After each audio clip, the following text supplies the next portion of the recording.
Hi. So I'm sorry I've been away lately. I just been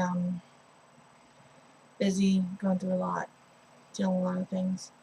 Depression kind of hit me hard over the weekend, and I wasn't motivated to do much. But yesterday brought me back a little bit. I got a little bit more drive. It's still a struggle.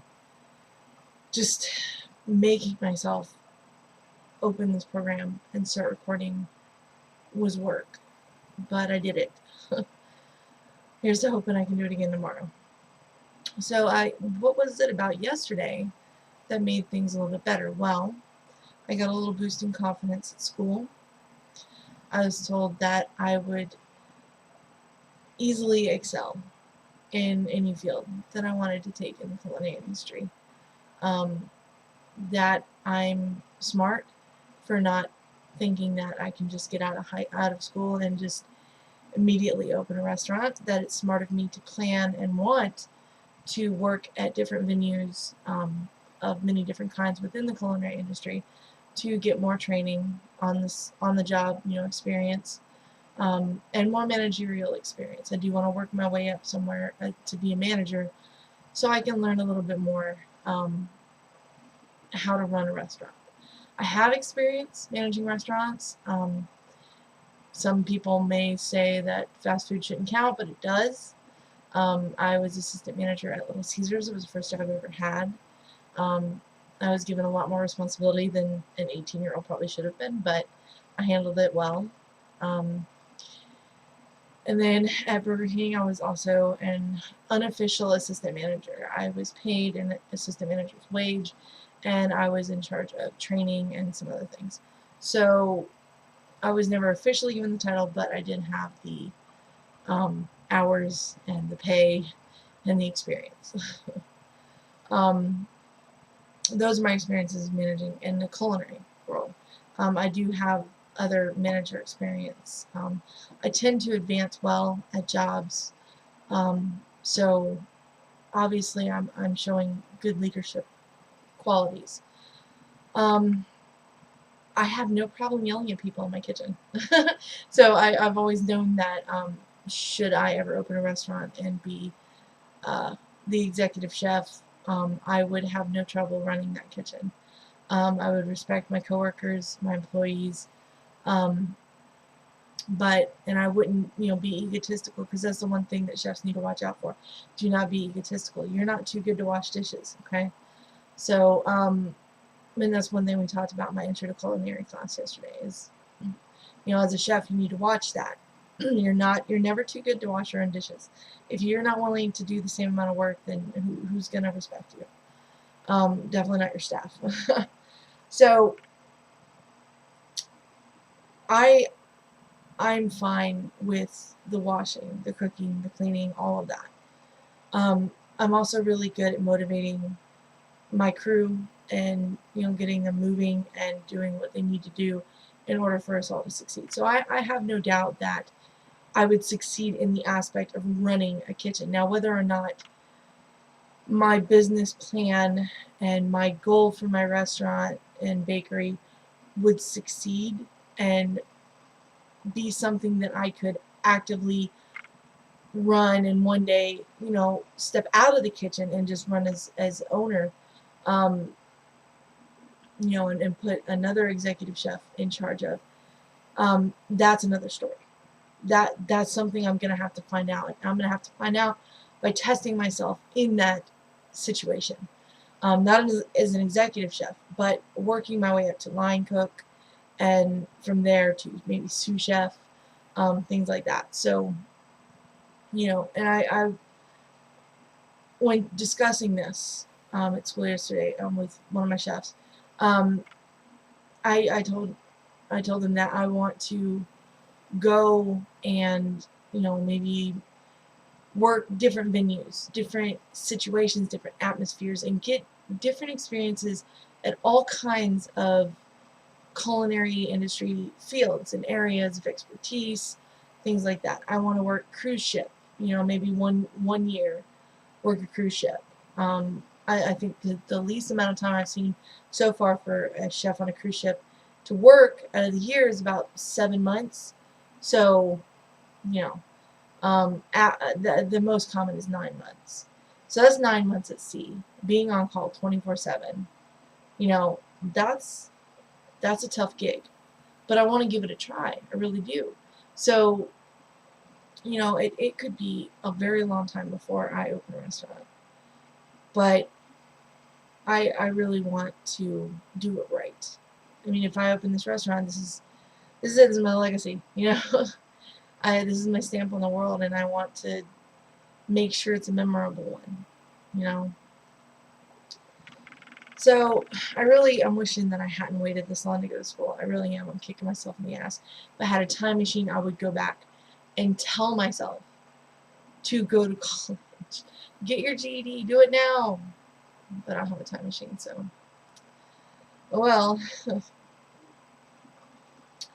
But, you know, I'm going now. And if I really work at it, I can be doing all this by my mid-40s. And really, that's not.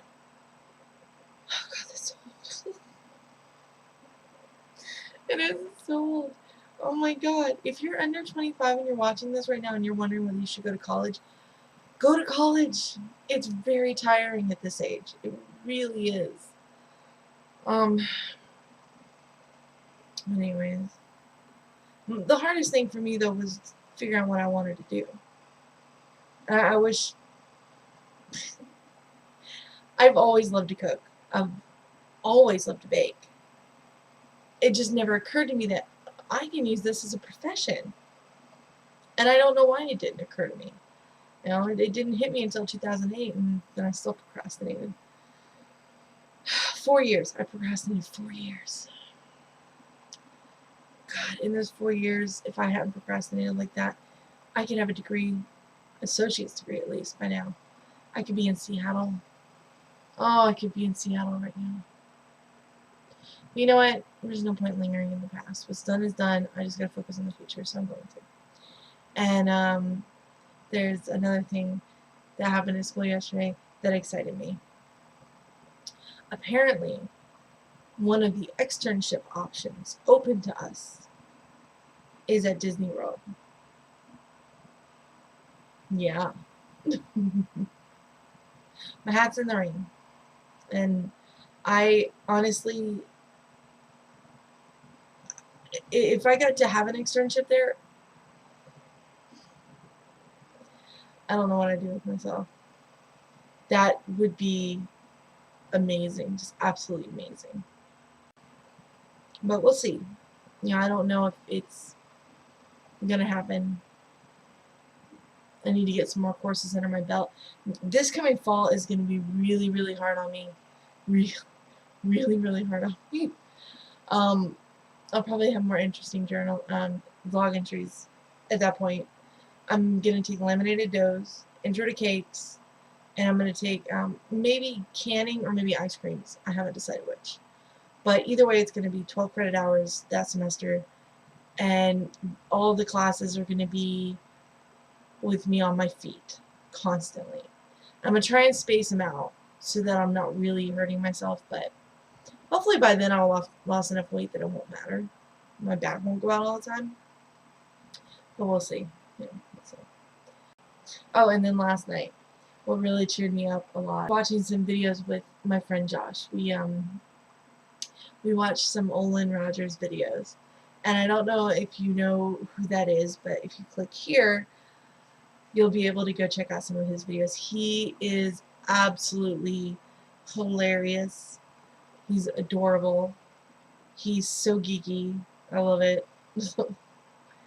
And it helps. No, I don't really say it helps, because that personality in anybody would be sexy. Okay, not any, but okay, you know what? Foot and mouth. Ha ha ha. He's quite attractive. And he's got this great laugh that just you can't help but laugh with him. It's a very contagious laugh.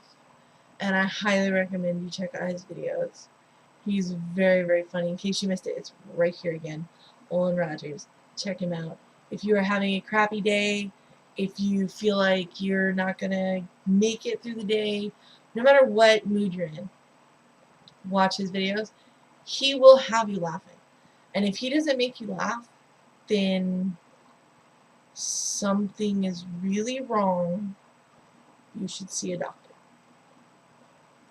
But anyways, so we watched a bunch of his videos and played some Minecraft, and I learned how to make a map in Minecraft. That was pretty awesome, which I don't think I've told you guys, but I'm playing a lot of Minecraft these days. I built this huge ranch, or when I described it to my mom, she called it a compound, so I kind of feel like I need worshippers there now. That'd be funny, wouldn't it? Just like build a huge compound and have worshippers and call yourself Jesus. Why not? But anyways, so I built this huge compound, and then I got bored because I mean there was literally nothing else I could do to it. It was exactly what I wanted. Well, not exactly, but it was close to what I wanted. And I was just like, what next? So I went walking one day. I waited for the sun to come up. And I went walking, and I walked for a day and a night. And when the sun rose on that third day, or second day, I guess you say, I saw an island in the middle of nowhere, in the middle of the water. So I swam out to it, and I was like, here I shall build my sandcastle. And I built a big sandcastle. And I couldn't have done it without Wes. Love you for that. And I couldn't have finished it up without Josh's help, so thank you, Josh. And Lauren too, because she gave me a ton of sandstone that I needed. God knows how much sand it took to build that place, but it was a lot.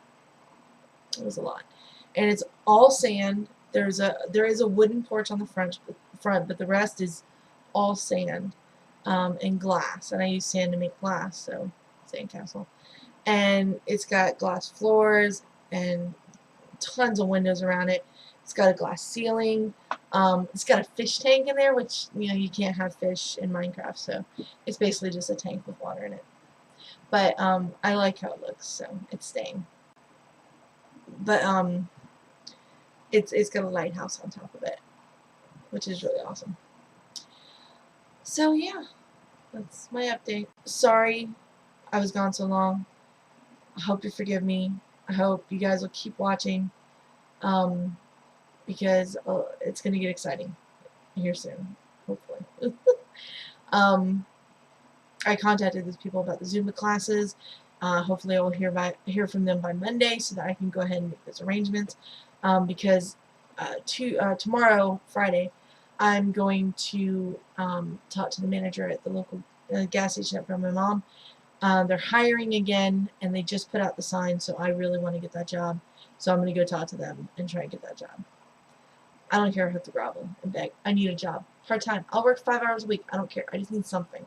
Just something. Alright, so that's it. Alright. Thank you guys for tuning in, and for being a part of my journey. And I will see you again tomorrow.